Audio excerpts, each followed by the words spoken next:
Hi Gemini, welcome to your quantum reading with me, Jocelyn, the Quantum Queen. This is for Gemini, Sun, Moon, or Rising, and as always, welcome to my cross-watchers. Cross-watcher, you could be dealing with a Gemini, and the message could be for you, so feel free to take it however resonates with you and your situation. Keep in mind, oh, that is so perfect with what I was getting. Okay, hold on. Keep in mind that these are general and timeless readings. And if you guys would like to book a one-on-one, my website information is down below. You can go ahead and just subscribe to my website, and that way you'll get a email notification whenever they open back up. And just thank you guys for liking, subscribing. Thank you for all the ways that you've supported the channel. I appreciate you guys so much. Gem, what I was getting like before the video, that's why I was cracking up that the Knight of Swords popped in, because yeah, I know this would typically be your energy. You could also be dealing with an Aquarius. Lots of air energy here.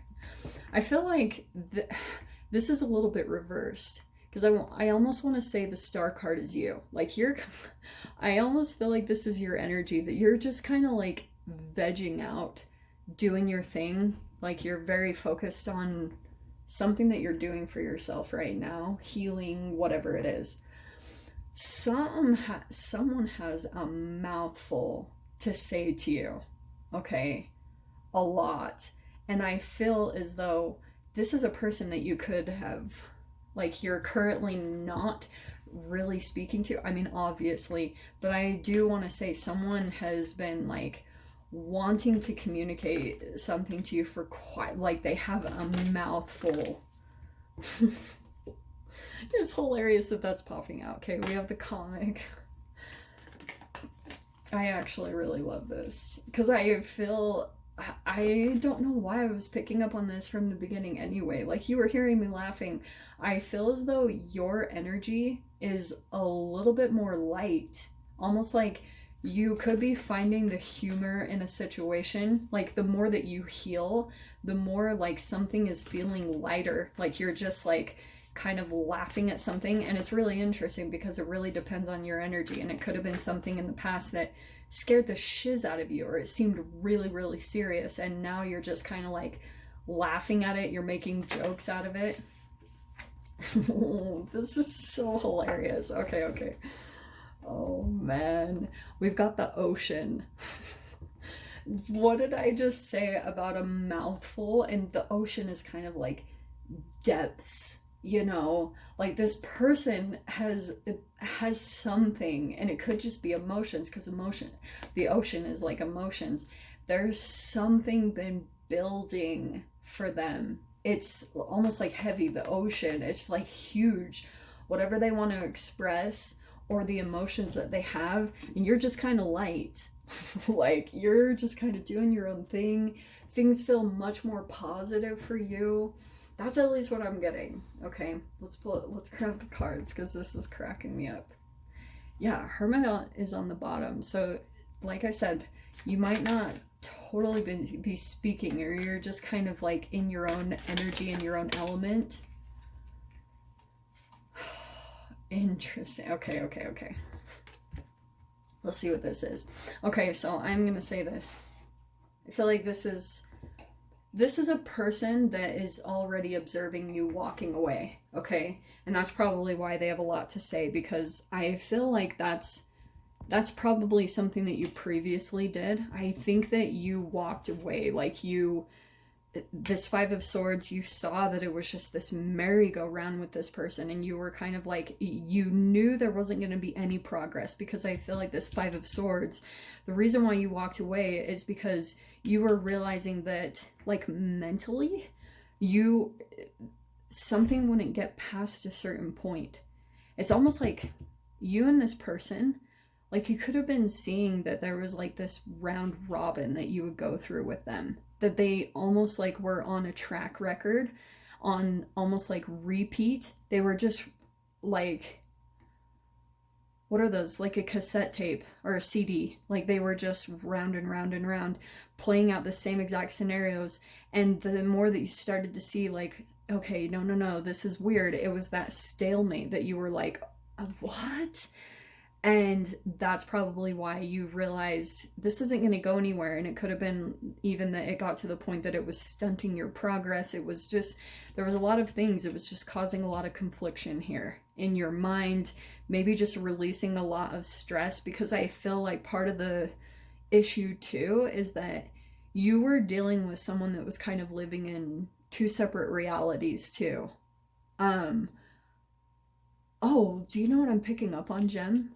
Like, this could have been a person that was like one way around a particular group of people and then one way around you, and that person didn't want the two worlds to collide. That's why there was like a separation.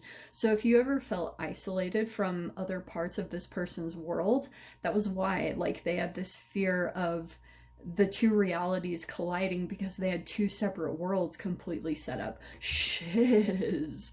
So, all right. So, I don't feel like this was a very easy process, because I feel like Seven of Wands, you had to stand up for yourself a lot. And it also could have been that odds were not in your favor. Like, you had multiple, maybe people or whatever it was that you felt like were coming at you, or that like a lot of their observation was on you leaving. And there can be a lot of resentment in that, because when people are not happy in a situation, everyone is in feeling a situation and feeling stuck, just tied to the connections in there, because a lot of the times there's just guilt. Like, there's a lot of lower energies that are projected at one another that keep people tied to one another, and you decided to extricate yourself from that. Like, you didn't want to be a part of it. So that's why this could have been a bit of a process, the Eight of Cups and the Seven of Wands, where it felt like even a battle was, walking away was a battle, you know? Let's see. Okay. Yeah, there's the Two of Cups, there's the partnership. What's going on here? There's the communication. Okay. So, Two of Cups, I'm not sure if this is like a new connection, because this is coming on the other side of you walking away. So I do feel like it's this person. There's some type of depth or something that someone really wants to communicate with you, but they're really holding back. And I feel like it's partly because of maybe something about your energy, that you're maybe a little hesitant to even let anyone come into your process of what you're doing right now. That like someone is kind of, the entanglement here is you're also coming in as the Knight of Swords. You're possibly meeting someone where both of you are a little bit more about movement and fluidity, about like not necessarily being stuck or tied to things, and so there's like a little bit of a connection that's happening between you and this person. But this person also feels like they have to almost tread lightly, that they almost know if they give too much of this, that you might run away or you might reject that. I just get this sense that Knight of Swords is also you, where you kind of got a bit of this like barrier energy around whatever you're doing in your process. And I think it's good, because at least as far as I'm seeing as a reader, like you're looking a little bit more kind of, you're determined to stay light about things and not for it to be so serious. Which I love here. That's so funny that it popped out like that. Yeah, wow. So yes, I can just see Two of Cups, Eight of Wands. There's a lot of communication that's happening between you and another person here. Okay, straight up.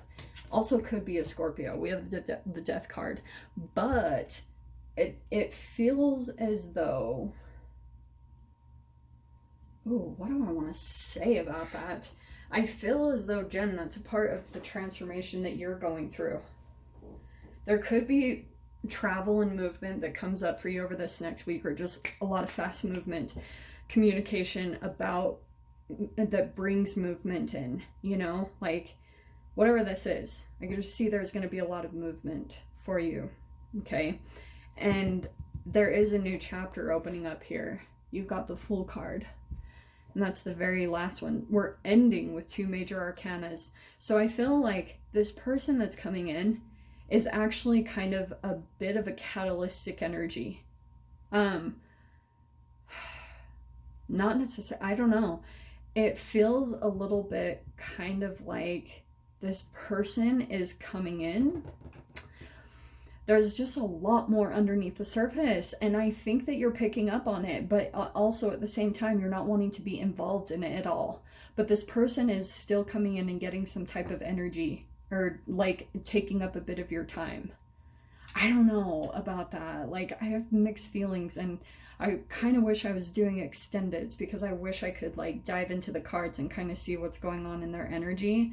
But I do know the Fool card, there's a brand new freaking chapter that's about to open up for you.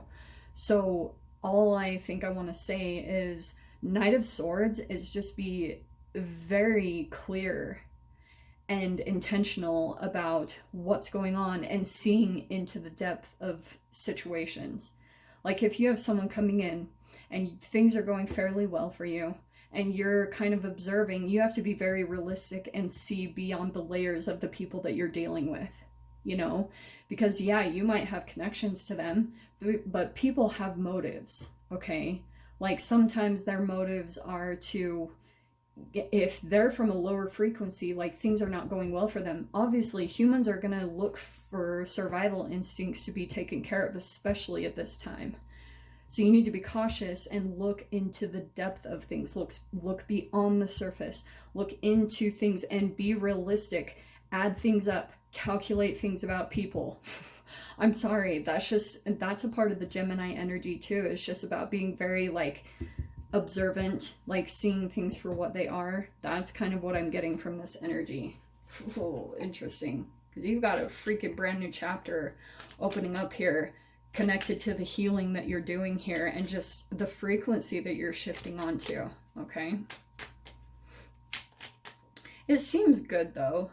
I just see that there's like a lot of light-hearted energy coming in for you this week.